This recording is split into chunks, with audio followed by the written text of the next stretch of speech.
우리 지갑 속 만원 지폐 모델, 조선의 4대 국왕 세종.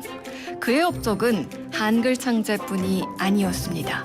들으면 깜짝 놀랄 만큼 시대를 앞선 천재 세종대왕의 이야기, 지금부터 한번 맛을 보겠습니다.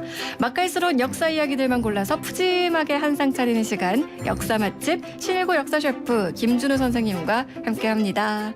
선생님 안녕하세요. 안녕하세요. 반갑습니다. 네, 오늘은 또 어떤 요리를 저희가 한번 해볼까요? 오늘은 아까 오프닝에서도 말씀하셨듯이 10월 10일 임산부의 날 아니겠습니까? 아, 그쵸. 그래서 조선시대 때 출산 혹은 또 육아 관련돼 가지고 좀 재미난 이야기를 한번 가져와 봤습니다. 앞서서 살짝 언급을 했는데 왠지 세종대왕 이야기가 나올 것 같아요. 아, 그렇죠.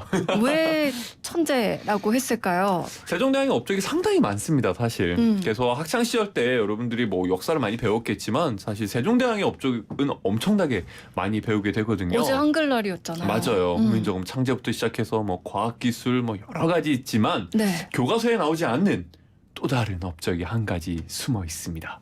뭔가요? 이게 바로 출산휴가, 육아휴직 정책이 되겠습니다. 아, 세종 때부터 이런 게 있었다고요? 아, 그럼요. 이 조선시대 때 보통 이 신분제 사회이지 않습니까? 그쵸. 그래서 양반집 부인들은 이제 출산을 하게 되면 어차피 이제 일을 안 하기 때문에 집에서 이제 아이와 함께 있을 수가 있어요. 근데 문제는 이제 국가에 소속되어 있는 노비들 같은 경우에는 이 출산을 하고 난 다음에 또다시 이제 와서 일을 해야만 했거든요. 네. 심지어 조선시대 때 노비들은 사실상 사람 취급을 안 했거든요. 네. 그럼에도 불구하고 세종대왕은 노비들이 그러면 되겠는가? 출산을 하기 전에 혹은 한 뒤에 적당히 쉴 수 있게 법제도를 고쳐야겠다라고 말씀을 하신 거죠. 그럼 얼마나 출산 휴가를 줬을까요? 일단은 세종 전까지만 하더라도 원래 조선에서는 이제 노비들 7일 정도의 출산 휴가를 줬었습니다. 일주일요? 애 낳고 네, 일주일 만에 일주일. 복귀해야 된다고요? 그렇죠. 네, 근데 그건 너무 힘들다라고 네. 해가지고 1426년 세종 때 출산 후 100일간 주도록 해라라고 7일에서 100일로 이제 연장이 됩니다. 일주일에서 3달 넘게? 네네네. 근데 그것뿐만 아니라 네. 이 또 한 4년이 지난 뒤에 세종대왕이 또 얘기를 하십니다. 저번에 법을 고쳐가지고 7일에서 100일로 넘겨 이렇게 늘렸더니? 기간을 늘려줬는데 네. 보니까 출산 이후도 이유지만 출산 전에도 중요하더라. 만삭이 돼가지고 이제 일하러 와서 이제 집에 가는 길에 애를 낳은 노비도 있다더라. 그러면 안 되지 않겠느냐 해가지고 출산 전에도 1개월 전부터 출산 휴가에 들어갈 수 있도록 또 법을 바꾸게 됩니다. 그러면 출산 전후에서 약 한 4, 5개월 정도 그렇죠. 그렇게 되는 거네요? 거죠. 근데 또 여기서 그치지 않습니다.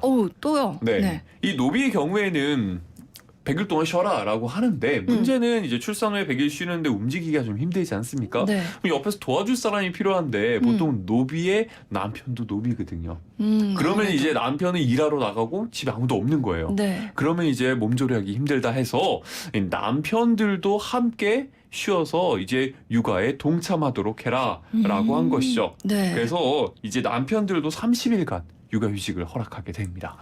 아니 사실 10월부터 남편 배우자의 출산 휴가가 10일로 이제 늘어난다 3일에서 그쵸, 네. 이런 기사가 얼마 전에 뜨기도 했었는데 세종 시절에 이미 30일 한 달 줬다는 거잖아요. 그쵸. 너무 저는 놀라운데? 남편들한테도 준 것도 참 대단한 거지만 네. 노비들한테 이렇게까지 신경을 써준 것 자체가 저는 정말 대단하다고 생각을 합니다. 그렇죠. 그리고 네. 어쨌든 아까 말씀하신 것처럼 양반 계층에서는 애초에 일을 하고 있지 않은 상태니까 네네네. 따로 뭐 복귀를 한다던가 그쵸, 이런 그쵸. 게 없지만 종들은 그게 아닌 건 거잖아요. 맞아요. 그런 거를 이미 다 고려를 했다는 게 너무 신기하기도 한데 그러면요. 혹시 네. 뭐 다둥이 혜택 요즘에 이런 거 있잖아요. 그런 맞아요. 것도 이때 있었을까요? 요즘 이제 저출산 해가지고 이제 다자녀 혜택들 뭐 여러 가지가 있는데 조선시대 때에도 존재합니다. 이 조선시대 때 조선왕조 실록의 기록을 살펴보면 세 쌍둥이, 네 쌍둥이를 낳아서 이제 국가에서 이제 곡식을 지급하였다라는 기록이 굉장히 많이 나옵니다. 근데 네. 이때도 새쌍둥이, 넷쌍둥이가 많이 있었나 보네요. 네, 뭐 세종실록 한번 잠깐 읽어보면 네. 광주 사람 한막금이 아내가 한꺼번에 세 남자아이를 분만하여 명하여 쌀과 콩을 아울러 10석을 주었다. 라는 기록이 있는데요. 여기서 쌀과 콩 10석이면요. 그 당시 공무원에 있어서 한 9급 공무원쯤 되는 이제 종구품의 그 녹봉이 1년에 보통 쌀, 콩 합쳐서 10석입니다.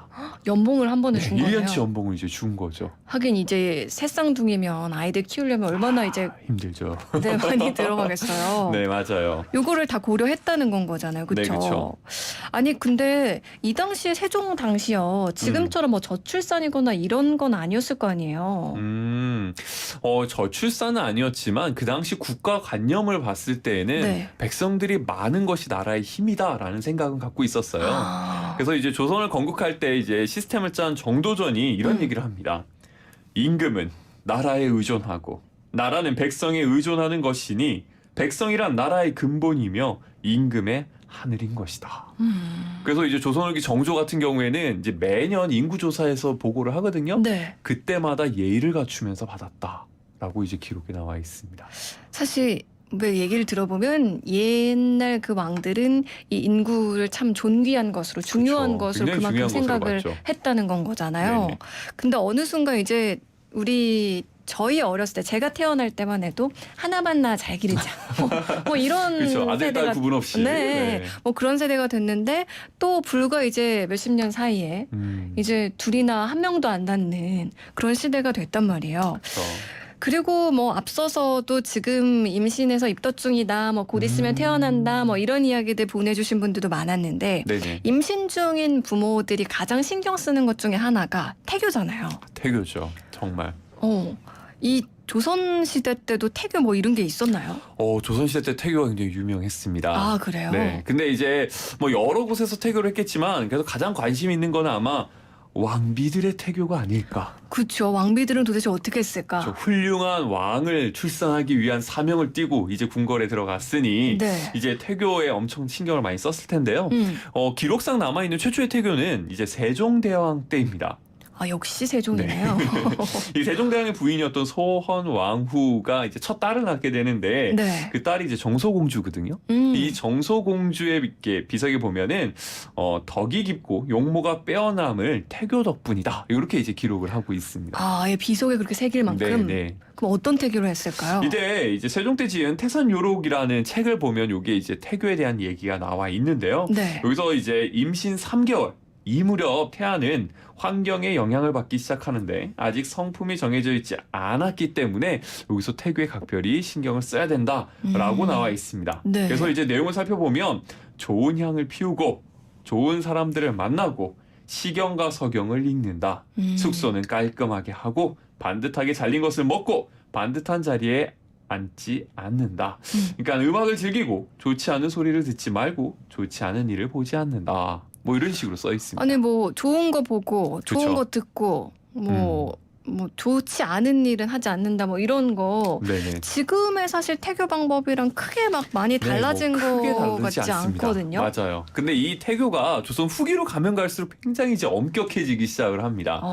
네. 그래서 조선 후기에 가면은 일단 이제 합방을 할 때부터 길이를 잡죠. 아, 네. 요런 거 사극에서 많이 그렇죠. 봤어요. 네. 제조상궁과 그다음에 이제 관상감에서 천체를 이제 보는 이제 관리인데요. 이 둘이 합의를 해가지고 길이를 뽑습니다. 길이를 뽑고 그다음에 거기서 이제 천둥이 치거나 심한 안개가 끼거나 혹은 일식 월식 혹은 이제 질병이 있었을 때를 피해서 날짜를 잡아요. 네. 그래야 이제 훌륭한 아이를 이제 잉태할 수 있다. 요렇게 하죠. 그리고 난 다음에 이제 아이를 임신했을 경우에는 이제 뭐 왕비의 거처는 거의 태교의 장이죠. 네, 그러면서 이제 왕비는 이제 십상생 이제 술을 놓죠. 오래 살아라. 라는 의미에서 이제 십장생 네. 술을 놓고요. 임신 5개월이면 역시나 사서삼경 소리를 계속해서 듣고요. 네. 음식도 이제 음양 오행에 맞춰서 먹게 되고요. 그 다음에 이제 음식 중에서 이제 용봉탕, 그래가지고 이제 솔직히 건강한 왕세자를 낳아라라는 의미의 이제 잉어가 들어가 있는 이런 이제 음식도 먹고 네. 이런 이제 이야기들이 들어가 있습니다. 용봉탕이 또 그때도 나오는 네네. 건 거네요.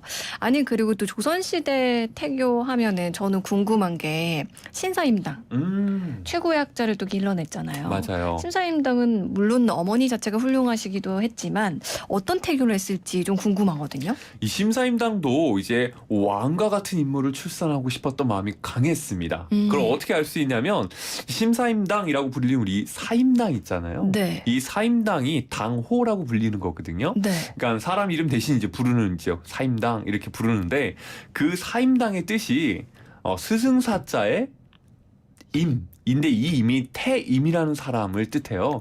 그래서 이 태임이라는 사람을 스승으로 삼는다라는 뜻이 담겨 있습니다. 네. 근데 이 태임이라는 사람이 누구냐면 중국의 가장 훌륭한 사람 중 한 명, 왕 중 한 명이었던 문왕을 임신한 어머니 태임이라고 볼 수 있습니다. 그래서 이 태임이 태교를 통해서 문왕을 낳았는데요. 네. 심사임당도 나도 이 태임처럼 문왕과 같은 훌륭한 제왕의 기질을 가진 아들을 낳겠다라는 뜻으로 자기의 당호를 정한 거죠.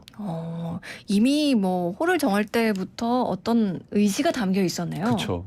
네, 그래서 왕을 낳지 못했지만 네. 정말 유명한 이제 율곡이라는 당대 최고의 학자를 낳게 됩니다. 아니 쭉 듣다 보니까 아까도 뭐 얘기했지만 뭐 좋은 걸 보고 좋은 생각을 해야 되고 뭐 음악 즐겨야 하고 네. 뭐 아까 사서삼경 읽고 이런 거는 결국 공부해야 되는데 똑똑한 아이 낳으려고 하는 거잖아요. 뭐 요즘 뭐 태교하느라 수학 문제 푼다 뭐 이런 그쵸. 분들도 네. 있고 영어 테이프 듣는다 뭐 이런 분들도 있는데 고생이십니다. 지금 이 현대 태교와 크게 다르지 않은 것 같아요. 맞아요. 그쵸? 이 조선후기에 또 태교와 관련된 유명한 책 중 하나가 태교신기라는 책이 있습니다. 책도 있었어요. 네네네. 요즘도 번역돼서 지금 나와 있는데요. 이 태교신기에 보면 이런 얘기가 써 있어요. 어진 스승 밑에서 10년간 배운 것이 훌륭한 어머니의 태교 10달만 못하다 라고 쓰여져 있습니다. 그만큼 태교가 중요한 거죠. 어진 스승의 10년보다 어머니의 10달 태교가 중요하다라는 거죠. 네. 10이 두 번 나오죠? 네. 오늘 10월 10일입니다. 이렇게 또 깨알 임산부의 날 홍보까지 해주는데 근데 이제 거기에 보면은 거기 어머니만 이렇게 신경 쓴 것이 아니라 온 집안이 다 같이 태교를 해야 된다라고 나와 있어요. 네. 예를 들어서 어머니가 좋은 걸 봐야 되는데 아버지가 막 거기서 싸우고 험한 말하고 욕하고 막 때리고 이러면 안 되잖아요. 그러다 보니까 이제 아버지도 같이 태교에 동참해야 되고 거기서부터 이제 공동 육아가 시작되는 것이 아닌가 이렇게 이제 생각이 됩니다.